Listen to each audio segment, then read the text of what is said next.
pagi semuanya. Very good morning, very good evening to colleagues yang ada di Amerika. Saya pagi ini senang sekali dan nunggu-nunggu ini dari tadi pagi, dari sejak bangun tidur dan nunggu-nunggu hari ini ada seminar Permias dan alumnas dengan Orbitin. Kemarin sore itu saya biasa ya dikasih jadwal untuk hari ini. Lalu yang muncul itu adalah webinar Orbitin. Saya bilang Orbitin apa ya gitu. Jadi saya tanya terus itu 3 kali saya nanya sama staf saya itu. Ini acaranya siapa? Siapa yang bikin? Kenapa jadi Orbitin gitu ya? Orbitinnya waktu itu ngomong apa ya gitu. Begitu saya diingetin alumnas dan Permias, baru saya ingat, oh ini yang waktu itu disampaikan oleh Pak Wapres. Pak Wapres yang ngontak saya, jadi sekaligus saya mau menyampaikan terima kasih ke Pak Bambang untuk ngontak dan memberi kesempatan ngajak mau nggak ikut di webinar ini. Saya senang sekali pada hari ini bisa menyampaikan beberapa hal yang mungkin lebih ke cerita ya, lebih ke cerita. Nanti Bu Sinta juga bisa menceritakan banyak apa yang terjadi dengan pemerintah. Saya juga ingin menceritakan itu, Bu Dona dan Ibu Bapak, teman-teman sekalian. Apa yang ada di pikirannya pemerintah, apa yang didiskusikan di pemerintah tentang ekonomi, fiskal, COVID, di pemerintahan itu diskusinya kayak apa sih? Dan nanti saya senang nanti Bu Sinta juga bisa ngasih tahu, karena Bu Sinta juga banyak sekali ikut dan memberi warna kalau kita di pemerintahan mikirnya kayak begini, lalu nanti Bu Sinta biasanya ngingetin, pengusaha itu perlunya ini loh. Nanti Bu Sinta yang cerita ya, Bu Dona dan teman-teman sekalian bagaimana. Dan tentu teman-teman yang lain, Pak Bambang pasti akan memberikan perspektif internasional, dan teman-teman yang lain bisa memberikan berdiskusi. Teman-teman sekalian, saya mau mulai dengan kita mumpung di ujung Desember, mungkin bagus buat flashback ke Januari, ya. Sebenarnya waktu kita masuk tahun 2020 ya, di Januari, awal Januari itu ada semacam apa namanya, bisa kita bilang ada semacam optimisme. Karena kita itu baru lewat dari 2019 yang sangat luar biasa tension antara US dan China, dan itu mengganggu perekonomian dunia. Tapi mulai sekitar Oktober, November kita lihat, oh kayaknya mulai agak mereda nih. Jadi masuk ke Januari itu kita cukup boleh dibilang optimisme. Dan waktu itu ya kalau kita lihat APBN, saya akan banyak merefer ke APBN karena kerjaan saya dan kerjaan kita di Kementerian Keuangan. APBN itu kita bisa melacak penerimaan pajak itu tiap hari, teman-teman semua. Penerimaan pajak, penerimaan kepabeanan, kalau ada impor masuk itu kita bisa lacak tiap hari. Ekspor keluar dari Indonesia itu kita bisa tahu real time tiap hari. Nah, kalau melihat data-data yang sifatnya real time harian seperti itu, Januari itu kita optimis. Kayaknya 2020 kita mulai dengan baik. Sampai dengan kita dengar berita bahwa Imlek nggak boleh traveling. Wuhan kemudian di lockdown. Itu sekitar akhir Januari. Lalu Februari kita lihat bahwa nggak ada lagi turis dari Tiongkok masuk ke Indonesia. Wah, ini berhenti nih kalau kayak begini turis kita. Makanya kalau ingat sekitar bulan Februari, Bu Sinta mungkin masih ingat, kita itu mikirnya adalah ya kalau turis dari luar negeri nggak masuk ke Indonesia, kita jadi turis sendiri deh di negara sendiri. Kita mau kasih insentif untuk traveling, kita mau kasih hibah pariwisata, kita mau bebasin pajak hotel dan restoran yang merupakan pajak daerah, lalu kemudian nanti diganti aja sama pemerintah pusat. Kita mikiran seperti itu. Sampai dengan kapan? Sampai dengan kira-kira minggu ketiga Februari, dan kemudian Maret awal, tanggal 2 Maret, kita punya first positive case di Indonesia, di Depok, tanggal 2 Maret. Di situ kita yakin bahwa kayaknya kita ada di path yang seperti negara lain. Kita debat tentang lockdown, kalau ingat ya, debat kita ada lockdown, nggak lockdown, lockdown, nggak lockdown. Akhirnya diputuskan pertengahan, mungkin di minggu kedua Maret, pembatasan sosial. Nah, ketika diputuskan pembatasan sosial, kita tahu bahwa masalah kesehatan menjadi pembatasan sosial, maka akan menjadi masalah ekonomi. Orang akan berhenti traveling, orang akan berhenti ke restoran, orang berhenti ke mall. Karena berhenti ke mall, mungkin orang juga berhenti ke kafe, orang berhenti ke bukan hanya mall, kafe, restoran, tapi juga orang berhenti ke warung. Orang kalau pergi ke warung itu belinya tuh minimalis, cepet, terus kemudian akan pulang lagi, nggak mau lama-lama, nggak mau duduk-duduk, nggak mau kongko. Itu kongko itu ya di kota ya di desa ya sama aja gitu, di warung ya itu nongkrong ya sama aja. Itu akan berhenti semua, jadi kita tahu konsumsi akan negatif. Tinggal tunggu waktu aja, konsumsi akan negatif. Kalau kegiatan ekonomi berhenti, investasi berhenti, dan ekspor, gitu yang antar negara udah kita lihat berhenti dari mulai Januari, Februari. Ingat nggak di Italia itu salah satu yang kena serang cukup tinggi dan lockdownnya agak serius, sehingga kita tahu konsumsi turun, investasi turun, ekspor turun, ekspor impor turun. Sumber pertumbuhan ekonomi dari mana dong? Sumber pertumbuhan ekonomi ya harus dari anggaran negara. Itulah makanya kita bilang bahwa kegiatan ekonomi turun, penerimaan pajak pasti otomatis turun, tapi belanja negara tidak boleh turun karena itu yang jadi sumber pertumbuhan. Nah, teman-teman semua, itulah yang terjadi di kuartal 3 kemarin. Q3 kemarin, pertumbuhan ekonomi Indonesia itu konsumsi, investasi, ekspor, impor semuanya negatif kecuali konsumsi pemerintah. Itu yang menjadi support dari pertumbuhan. Dan periode yang paling dalam itu boleh kita bilang ya sekitar bulan Mei. April, Mei itu paling dalam, Juni juga cukup dalam, Juli, Agustus, September agak membaik, dan itulah Q3 yang kita lihat kemarin. Sehingga kalau kita bilang bahwa ini semuanya adalah dan ini terjadi bukan hanya Indonesia, ini terjadi di semua negara di dunia. Teman-teman yang di Amerika pasti juga mengalami itu. Dan kemudian kita memahami bahwa ya ini antara COVID dengan ekonomi, growth. Ini kalau slide, tolong ke slide nomor 7. Ya, ini karena saya bicara dengan alumninya Permias dan Alumnas, slide-nya bisa diubah nggak ke nomor 7? Kalau diubah ke nomor 7, Anda akan lihat itu bagaimana growth, ekonomi growth itu berhubungan negatif dengan COVID. COVID-nya naik, growth-nya rendah. Kalau COVID-nya turun, growth-nya bisa lumayan agak di sebelah kanan.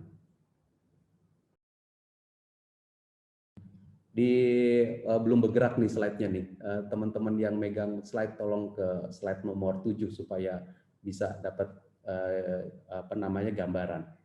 Namun kita di sini yakin juga bahwa yang namanya menyelamatkan nyawa manusia itu yang nggak boleh dipisahkan dari growth, dari gerak ekonomi.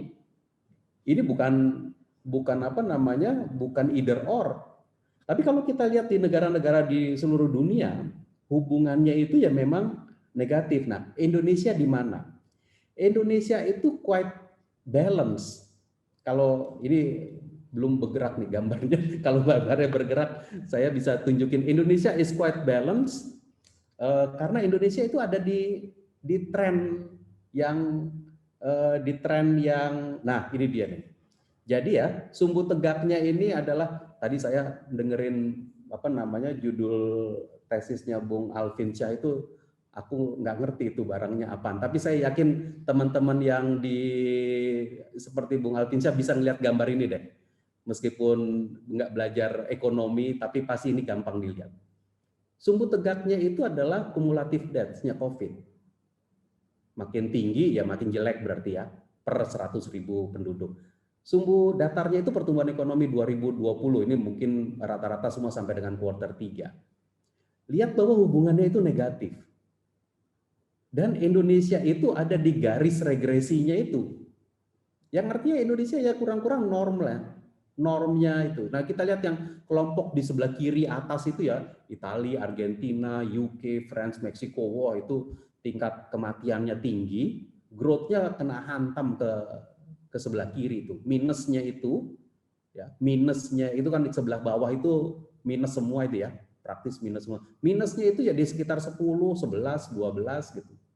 Indonesia ya minus ya, nggak kena minus kita. Kita di sekarang sekitar minus 1,8. Kalau tadi proyeksinya ADB nanti, nah ini supaya politically correct karena ada Pak Wapres dari Asian Development Bank, sekitar 2,2 ya, sekitar itu tuh, sekitar garis tegak yang minus 2. Sekitar itu Indonesia, dengan tingkat kematian yang kurang lebih juga setara dengan, ya ini per 100.000 penduduk ya, jadi ini udah kita normalize, bukan kumulatif yang, karena kan tiap negara beda ininya ya, beda jumlah penduduknya. Tapi Indonesia ada imbang di situ. Nah, dan kemudian kita tak bilang juga bahwa ya ini karena tadi kita bilang bahwa growth-nya itu yang support adalah pemerintah, maka di Indonesia di semua negara pemerintah diminta meningkatkan belanjanya besar-besaran. Diminta pemerintah yang meningkatkan belanja besar-besaran. Nah, kalau belanja itu meningkat besar, padahal perekonomiannya lagi kontraksi, belanjanya meningkat besar, maka defisitnya naik. Nah, defisit itu ya artinya utang. Artinya utang. Nah, gimana tuh hubungan antara utang kita dengan pertumbuhan kita? Karena harusnya utang itu menciptakan pertumbuhan ya. Kalau udah utangnya gede, lalu pertumbuhannya nggak ada, ya cilaka itu. Nah, harusnya kan kita berani utang gede, tapi kemudian ada efeknya untuk pertumbuhan ekonomi. Ini gambar yang mau saya tunjukkan. Ya, jadi sumbu datarnya tetap GDP growth, sumbu tegaknya adalah defisit terhadap PDB-nya. Makin tinggi defisitnya itu bisa belasan persen. Indonesia itu sesuai dengan 2020 ini defisit kita ada di 6,3%. Makanya titik Indonesia agak di atas tuh, di bawah minus 5. Ini exactly minus 6,3.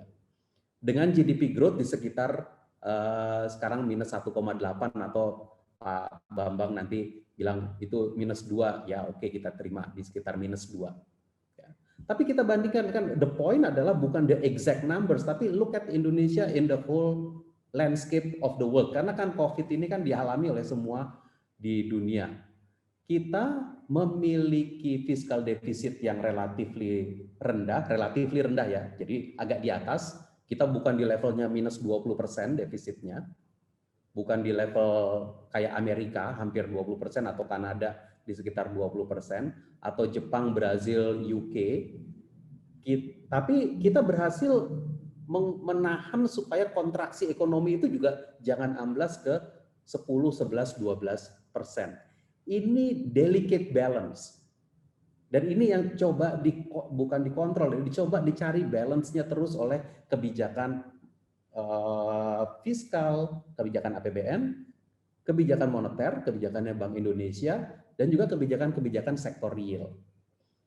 Pak Bambang Susantono pasti juga mengamati banget bagaimana negara-negara Asia menangani ini. Nah, teman-teman semua, kita akan berada dalam situasi seperti ini, dan secara makro kita berharap bahwa di slide berikut nomor 9, pertumbuhan ekonomi kita ya moga-moga kemarin amblas ya ke Q2, terus kemudian secara steady dia akan naik pelan-pelan. Tapi naiknya itu ya nanti akan membalance itu lagi, growth dibalance dengan cumulative debts. Kalau cumulative debts menjadi terlalu besar, ya akan ada ngerem lagi. Jadi itu yang istilahnya tuh rem sama gas itu.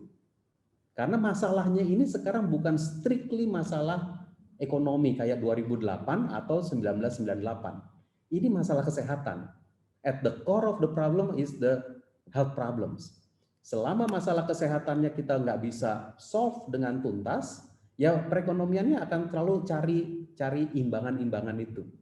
Nah, kita tentu berharap so far ya kita berusaha nyetop kesehatan, masalah kesehatan dengan protokol kesehatan. Tapi kita tahu itu ultimately kita membutuhkan vaksin. Ya, membutuhkan vaksin karena namanya virus, katanya nggak ada obatnya nih teman-teman yang belajar biologi nanti bisa ngasih pencerahan. Bener nggak virus itu nggak ada obatnya? Yang ada bisa dicegah. Nah, kalau dia dicegah, bisa dicegah, pencegahannya meluas, tingkat infeksi menurun, confidence naik, kegiatan ekonomi naik dengan sendirinya. Jadi kegiatan ekonomi itu, dan kita tahu deh gimana cara menggiring kegiatan ekonomi. Karena kita udah belajar 2008 begitu ekonominya turun, kita kasih stimulus. 1998 ekonomi kita amblas minus 13.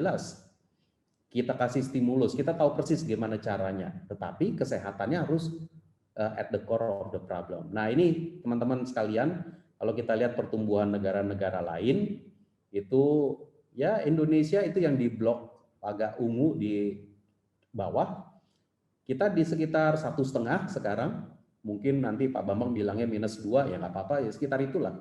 Tapi kalau yang kita di 1,5 terus kemudian yang lain adalah -8, -5, -10, -4, itu ya dari perbandingan gitu yang saya tunjukkan. Kita mesti mempertahankan momentum ini. Jadi this is a momentum to keep. Maka itu teman-teman mungkin ya udah melihat di media bagaimana pemerintah berusaha bukan hanya sekedar membangun confidence, sekedar confidence kosong, tapi kita punya tuh jejaknya, kita punya jejaknya yang gambar tadi, yang gambar di atas, pertumbuhan ekonomi dengan kesehatannya.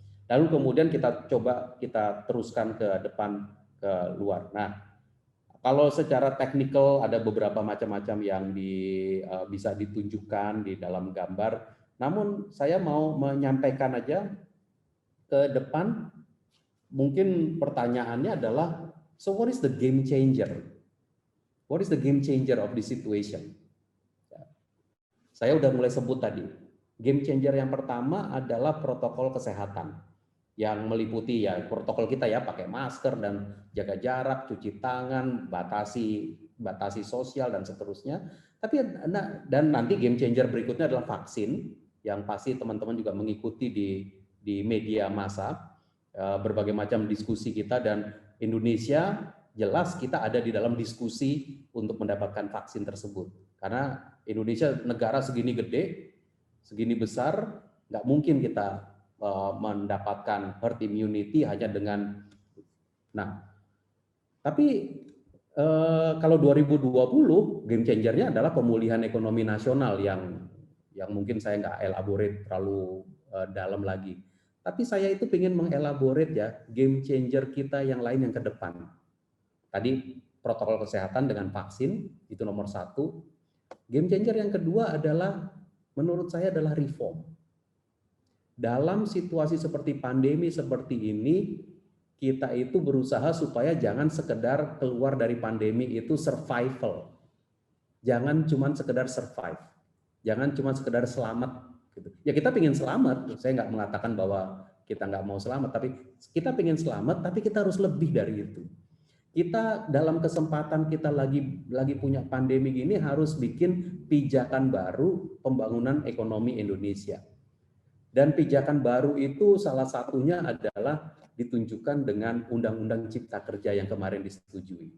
Dan Undang-Undang Cipta Kerja ini bisa saya sampaikan bahwa saking ekstensifnya, ini adalah betul-betul kolaborasi pemerintah, dunia usaha, dan perwakilan politik kita. Karena kita ada kesadaran bersama bahwa ini ke depan pijakan kita mesti lebih bagus. Kita jangan cuma sekedar survive selamat dari pandemi, nggak kena, atau kita survive, sembuh, dan seterusnya. Tapi ketika nanti pemulihan mulai terjadi dengan yang tadi game changer nomor 1, protokol kesehatan dengan vaksin, harus ada pijakan baru. Nah, Undang-Undang Cipta Kerja itu dimensinya luar biasa. Nanti kalau Bu Sinta, saya nggak tahu Bu Sinta punya rencana ngobrolin ini akan ya nanti Bu Sinta ngobrolin ini panjang lebar deh ya. Tapi saya ingin mengangkat satu dimensi dari Undang-Undang Cipta Kerja yang mungkin akan menjadi menarik buat teman-teman sekalian, yang terutama yang kelompok intelektual, yaitu Indonesia sekarang di dalam Undang-Undang Cipta Kerja itu memperkenalkan yang namanya Sovereign Wealth Fund. Dan Sovereign Wealth Fund ini salah satu game changer di dalam Cipta Kerja. Kenapa dia game changer? Karena begini, teman-teman pasti kan ngikutin ya, media massa ngobrolin segala macam, dan salah satu yang paling gampang paling gampang diangkat dan cukup laku dan cukup sensitif dan cukup seksi adalah utang. Utang itu kan Anda ngikutin, Mbak, bahwa menarik sekali dibicarakan. Dan salah satu dan poinnya adalah Indonesia ini kebanyakan utang. Nah, kita sih kalau ditanya soal itu, saya dikasih satu sesi lagi, saya bisa terangin kenapa utang Indonesia masih sangat kredibel dan aman dan di-manage dan terkelola dan seterusnya. But that's not the point. The point adalah SWF, Sovereign Wealth Fund, adalah a new logic, complementing leverage, complementing the debt. Kenapa? Karena Sovereign Wealth Fund itu yang kita bikin kemarin di Undang-Undang Cipta Kerja itu, fungsi utamanya adalah untuk menarik modal dari luar Indonesia masuk ke dalam Indonesia dan bekerja di dalam Indonesia dengan logika bukan sebagai utang, tetapi sebagai equity, sebagai modal. Jadi kita menarik modal dari luar. Masuknya ke Indonesia bukan sebagai utang, tapi masuknya sebagai ekuitas, sebagai modal. Jadi dia bekerja di dalam Indonesia sebagai equity. This is a new logic. Sebenarnya kalau kita bilang dari dulu ya banyak sih modal asing masuk ke Indonesia lalu kemudian kerjasama dengan BUMN, kerjasama dengan dunia usaha swasta, bikin usaha di Indonesia. Namun dengan SWF ini kita ingin dia masif. Secara masif. Kenapa masif? Karena kita butuh pembangunan yang lebih banyak di dalam negeri. Kita butuh proyek pembangunan yang lebih banyak dan kita tahu bahwa Indonesia bisa menawarkan return atas modal asing tersebut, return yang baik. Nah, tinggal masalah kita mengelolanya nih. Nah, karena itulah dirumuskan yang namanya Sovereign Wealth Fund tersebut dan Sovereign Wealth Fund-nya dibuat lumayan ini istilah gampangnya ya dalam tanda petik ya, nendang. Modal awalnya kita taruh 15 triliun sehingga kita bisa bilang ini adalah to start with kita punya $1 billion sovereign wealth fund Indonesia. Dan dengan 1 billion sovereign wealth fund kita mencoba mengundang partner-partner asing untuk connect dengan SWF Indonesia. Ayo kita sediain berbagai macam underlying project di Indonesia. Ini yang menurut saya adalah karena kita akan melakukan ini menjadi komplement atas yang namanya utang, dikomplement dengan ekuitas.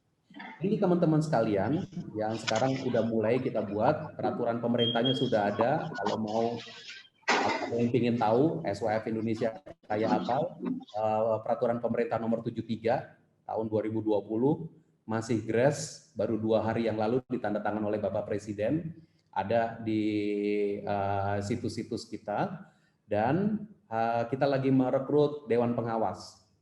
Ya, dan Dewan Pengawasnya ini dibikin sesuatu yang cukup high level. Dia ketuanya adalah ex officio Menteri Keuangan dan anggotanya salah satu adalah Menteri BUMN plus 3 profesional. Nah, kita lagi mencari 3 profesionalnya nih untuk mengisi Dewan Pengawas. Habis itu kita akan mencari seluruh dimensi yang di bawah direksi dan seterusnya. Tapi kita ingin bikin ini internationally respectable, internationally credible.